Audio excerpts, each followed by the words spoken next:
Hello दोस्तों, नमस्कार। स्वागत है आप सभी का आपके अपने इस YouTube channel replication of Manu में। दोस्तों, आज हम बिहार पारा मेडिकल प्रवेश परीक्षा जो होने वाला है 2022 में, उसके लिए बायोलॉजी का मोस्ट वीवीआई क्वेश्चंस को लेकर के आए हैं। तो चलिए क्लास को शुरू करते हैं और डेली आपको 7:30 बजे जुड़ना है। चलिए बढ़ते हैं क्वेश्चन की तरफ। दोस्तों, यहाँ पे दोस्तों सोशल मीडिया होल्डर्स है, आप चाहें तो इंस्टाग्राम पे फॉलो कर सकते हैं हमें, और टेलीग्राम तो आपको ज्वाइन कर ही लेना है। टेलीग्राम से आपको फ़ायदा क्या होने वाला है, जो भी क्लास चलेगा उसका पीडीएफ आपको टेलीग्राम पे मिल जाएगा। दोस्तों, यूट्यूब पे सब्सक्राइब कर लीजिएगा। दोस्तों, चलिए क्वेश्चन की तरफ बढ़ते हैं। तो चलिए दोस्तों, यहाँ पे आप सभी का सिलेबस आ चुका है और ये रहा सिलेबस। आप लोग समझ लीजिए दोस्तों, एक बार आप लोग सिलेबस को समझना बहुत जरूरी है। चलिए, 25 क्वेश्चन आपको साइंस से पूछा जाएगा। 125 क्वेश्चन आपको 125 मार्क्स दिया जाएगा। सॉरी, एक क्वेश्चन बराबर आपको 5 मार्क्स दिया जाएगा। 20 क्वेश्चन आपको जीके से पूछा जाएगा, 100 मार्क्स इसके लिए दिया जाएगा। मैथ से आपको 15 क्वेश्चन पूछा जाएगा और इसके मैथ के लिए जो है 75 मार्क्स आपको निर्धारित किया गया है। इंग्लिश से आपको 15 क्वेश्चन पूछा जाएगा और 75 मार्क्स दिया जाएगा। हिंदी के लिए दोस्तों आपको 15 क्वेश्चन पूछा जाएगा और इसके लिए आपको 75 मार्क्स दिया जाएगा। टोटल आपको 450 नंबर का एग्जाम होगा। टोटल नंबर ऑफ क्वेश्चन आपको 19 रहेंगे। एक क्वेश्चन के लिए आपको 5 मार्क्स दिया जाएगा। 2 घंटा 15 मिनट का आप लोग का टाइमिंग रहेगा, है ना। और यहाँ पे एग्जाम का मोड ऑब्जेक्टिव रहेगा, इसलिए आप लोग टोटल 90 क्वेश्चन को रंग के आइएगा। चलिए दोस्तों, आगे बढ़ते हैं। तो लाइक शेयर और सब्सक्राइब करना ना भूले दोस्तों, लाइक शेयर और सब्सक्राइब करना तो बिल्कुल ना भूले। चलिए बढ़ते हैं क्वेश्चन की तरफ। और क्वेश्चन आ चुका है, कह रहा है द्वितीय विश्व युद्ध, बायोलॉजी से है लेकिन थोड़ा इसमें हिस्ट्री भी है, ठीक है, देखिएगा। कह रहा है द्वितीय विश्व युद्ध के दौरान घायल अमेरिकन सैनिक द्वारा निम्न में से कौन सा एंटीबायोटिक सर्वाधिक उपयोग किया गया था, बताइएगा। जब द्वितीय विश्व युद्ध हुआ था तब जो है अमेरिका, यानी अमेरिका का जो भी सेना था वो निम्न में से कौन सा एंटीबायोटिक का सबसे ज्यादा उपयोग किया गया था, बताइएगा, जब वो घायल हो गए थे। ए में कह रहा है नियोमाइसिन, बी में कह रहा है बेसिटेसिन, क्या कह रहा है, बी में कह रहा है दोस्तों आपको क्या कह रहा है, बेसिटेसिन, और सी में कह रहा है क्लोरामाइफिनिकोल, और डी में कह रहा है पेनिसिलिन। तो दोस्तों सबसे ज्यादा जो किया गया था बताइएगा आप लोग। तो सबसे ज्यादा आपको किया गया था किस एंटीबायोटिक का उपयोग किया गया था, बताइएगा आप लोग, है ना। तो इसका राइट आंसर दीजिए, कौन सा एंटीबायोटिक्स। तो दोस्तों ये कौन सा एंटीबायोटिक्स था, तो ये आपको था पेनिसिलिन। कौन सा, पेनिसिलिन नाम का एंटीबायोटिक था, जो कि अमेरिका में जो भी सैनिक घायल हुआ था द्वितीय विश्व युद्ध के दौरान, उनको सबसे ज्यादा उपयोग में लाया गया था पेनिसिलिन का, ठीक है, याद रखिएगा। चलिए, उम्मीद करता हूं कि कोशिशें अच्छी लग रही होंगी। अगला क्वेश्चन कह रहा है कार्बनिक खाद निम्न में से कौन सा नहीं है। कह रहा है कार्बनिक खाद, यानी कि कार्बनिक खाद जो है निम्न में से कौन सा नहीं है, यानी इन चारों में से कौन सा नहीं है। ए में कह रहा है हरित खाद, बी में कह रहा है रासायनिक उर्वरक, सी में कह रहा है फॉर्म यार्ड खाद, और डी में कह रहा है कंपोस्ट खाद। बताइएगा, कार्बनिक खाद यानी केमिकल कंपोस्ट जो है वो नहीं है, इसमें से कौन सा नहीं है, ये वाला पूछ रहा है। तो दोस्तों ये आपको कौन सा नहीं है, रासायनिक उर्वरक जो नहीं है दोस्तों, रासायनिक उर्वरक जो है कार्बनिक खाद नहीं है, ये चीज आप लोग याद रखिएगा। चलिए बढ़ते हैं अगला क्वेश्चन की तरफ दोस्तों। चलिए बढ़ते हैं अगला क्वेश्चन की तरफ। और अगला क्वेश्चन आ चुका है, कह रहा है किस जैविक के उपयोग से किसान द्वारा 50% अधिक उपज की सूचना दी गई थी, दी जाती है, बताइएगा। बैसिलस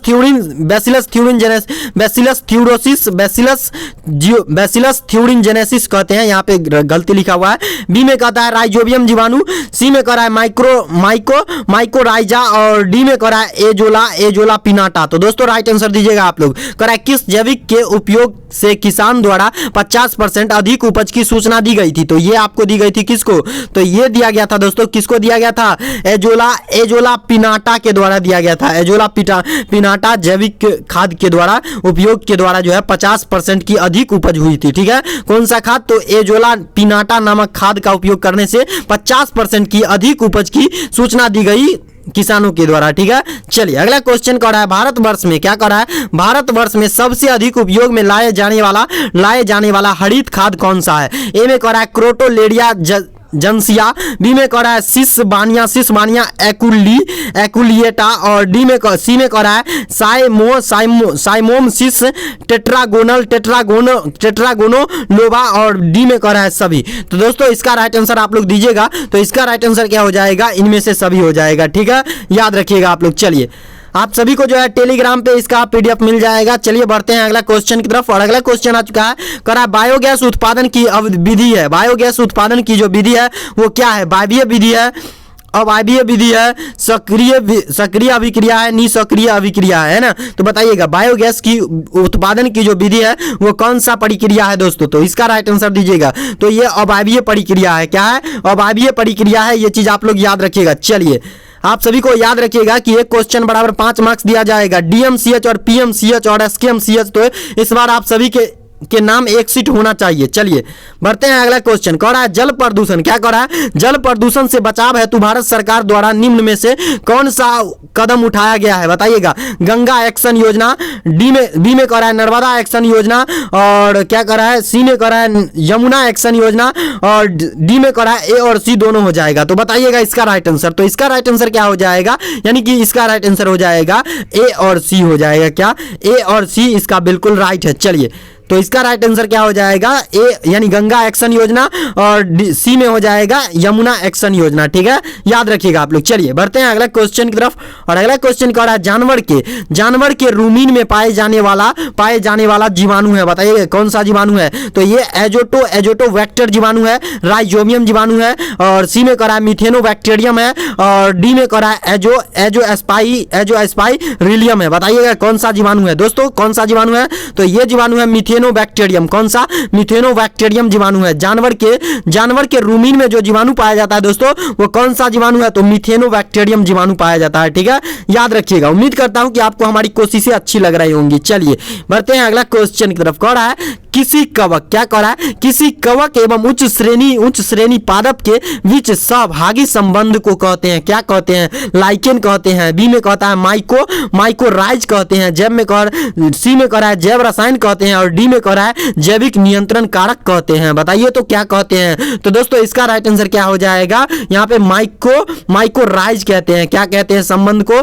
इस टाइप के संबंध को क्या कहते हैं? माइकोराइज कहते हैं। ठीक है, याद रखिएगा आप लोग। याद रखिएगा कि एक क्वेश्चन आपको 5 मार्क्स दे सकता है। ठीक है, और एक क्वेश्चन से आपका कॉलेज नहीं भी मिल सकता है। ये चीज ध्यान में रखिएगा दोस्तों आप लोग। चलिए अगला क्वेश्चन कह रहा है बैसिलस थ्यूरिन जेनेसिस का उपयोग बैसिलस थ्यूरिन जेनेसिस का उपयोग जो है किसके कंट्रोल के लिए किया जाता है?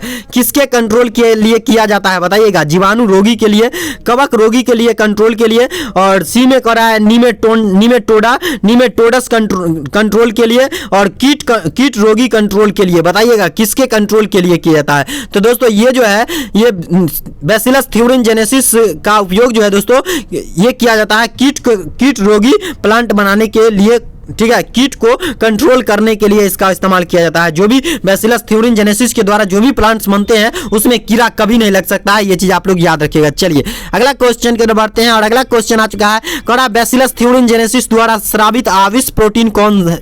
इनमें से कौन है? बताइएगा। ए में कह रहा है ट्यूबलिन, बी में कह रहा है इंसुलिन, सी में कह रहा है क्राई प्रोटीन, और डी में कह रहा है इनमें से सभी। तो बताइए तो कौन हो जाएगा बैसिलस थ्यूरिन जेनेसिस? ये आपको 12th से है दोस्तों।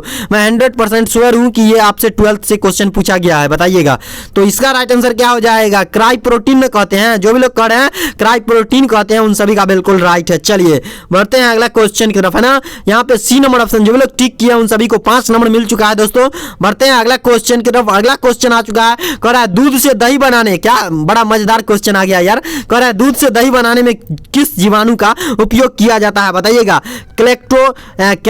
क्लेस्ट्रोडियम, और बी में कह रहा है लैक्टोबैसिलस, और सी में कह रहा है ए और बी दोनों, और डी में कह रहा है स्टेप्टोकोकस बैक्टीरिया, है ना। तो बताइएगा आप लोग जीवाणु, है ना। तो दोस्तों इसका राइट आंसर दीजिएगा। आप लोग एक ही बार में टिक कर रहे होंगे कि लैक्टोबैसिलस ऐसा जीवाणु है जिसके द्वारा दूध से दही में परिवर्तित कर देता है, ये कन्वर्ट कर देता है दूध को दही में। ठीक है, ये ऐसा जीवाणु है एक। ठीक है, याद रखिएगा।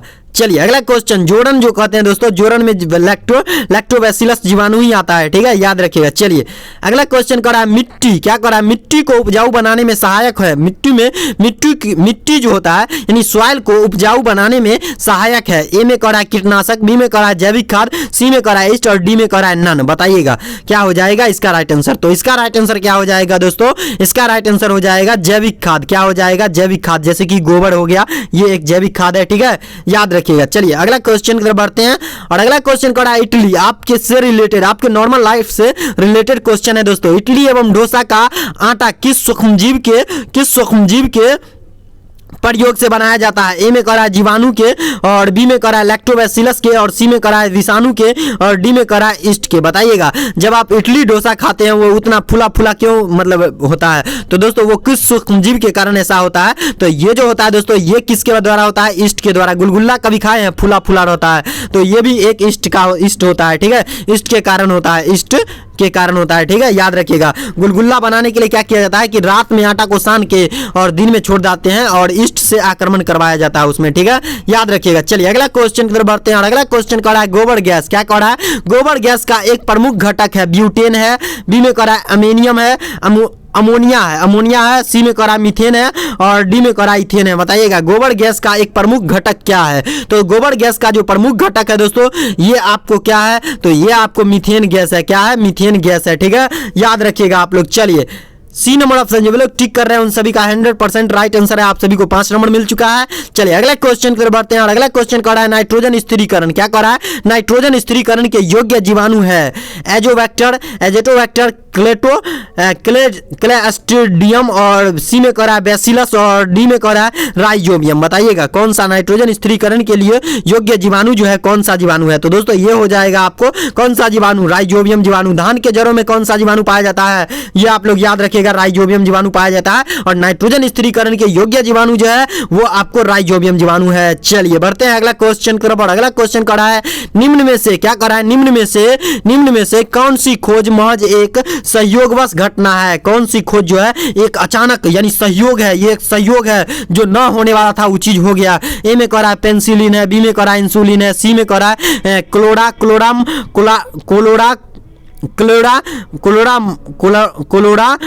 मफेनिकोल, और डी में करा है डीएनए यानी डिऑक्सीराइबोज न्यूक्लिक एसिड। बताइएगा आप लोग।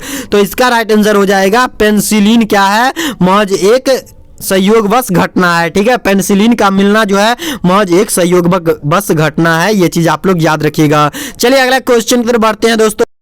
अगला क्वेश्चन हमारे स्क्रीन पे आ चुका है। ये आपसे क्या कह रहा है दोस्तों? ये आपसे कह रहा है कुछ नीले हरे शैवाल जैव उर्वरक के रूप में प्रयुक्त होते हैं क्योंकि ये कर सकते हैं। क्या कर सकते हैं दोस्तों? ये क्या कर सकते हैं? नाइट्रोजन स्थिरीकरण कर सकते हैं, न्यूजीलेज श्रावण कर सकते हैं, प्रकाश संश्लेषण कर सकते हैं, प्रत्येक स्थान पर जो है वृद्धि कर सकते हैं। बताइएगा कुछ नीले हरे शैवाल जो है जैव उर्वरक के रूप में प्रयुक्त होते हैं क्योंकि ये कर सकते हैं। क्या कर सकते हैं दोस्तों? ये बताइएगा क्या कर सकते हैं? तो दोस्तों ये आपको कर सकते हैं नाइट्रोजन स्थिरीकरण। कुछ नीले हरे शैवाल जो है दोस्तों ये आपको क्या कर सकते हैं? नाइट्रोजन स्थिरीकरण कर सकते हैं, जिसके लिए हम लोग बाहर अगर नाइट्रोजन स्थिरीकरण नहीं हो रहा है हमारे पौधे में, हमारे फसल में, तो उसमें क्या करते हैं? यूरिया को डालते हैं, यानी यूरिया जो है नाइट्रोजन स्थिरीकरण की मात्रा को तेजी कर देता है। ठीक है, याद रखिएगा आप लोग। चलिए बढ़ते हैं अगला क्वेश्चन की तरफ, और अगला क्वेश्चन करा है बीटी कॉटन किससे प्रतिरोधी है? ए में करा है कीट से,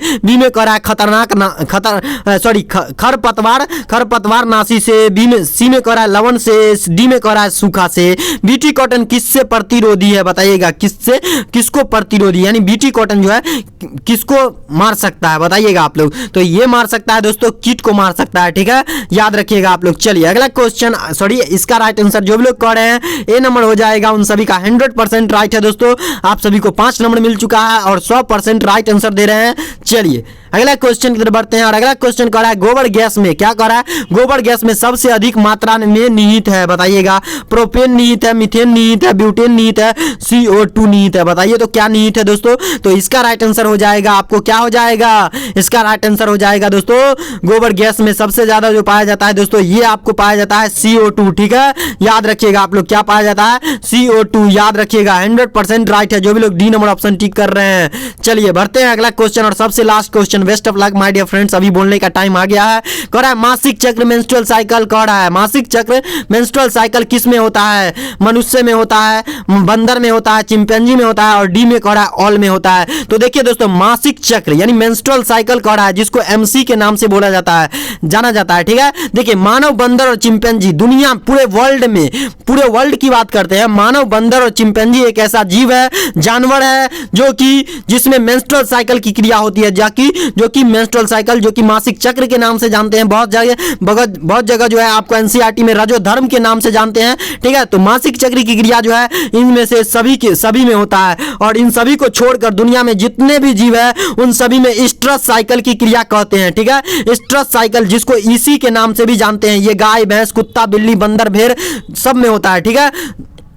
और इसमें क्या होता है दोस्तों, मेंस्ट्रुअल साइकिल में एंडोमेट्रियम झिल्ली का टूटा हुआ भाग जो है बाहर आ जाता है, और स्ट्रेस साइकिल में क्या होता है दोस्तों, एंडोमेट्रियम झिल्ली का टूटा हुआ भाग जो है भाग का मरम्मत हो जाता है सेल डिवीजन के द्वारा। चलिए दोस्तों, आज के लिए इतना ही रखते हैं। Best of luck my dear friends. उम्मीद करता हूं कि हमारी कोशिशें आपको अच्छी लगी होगी।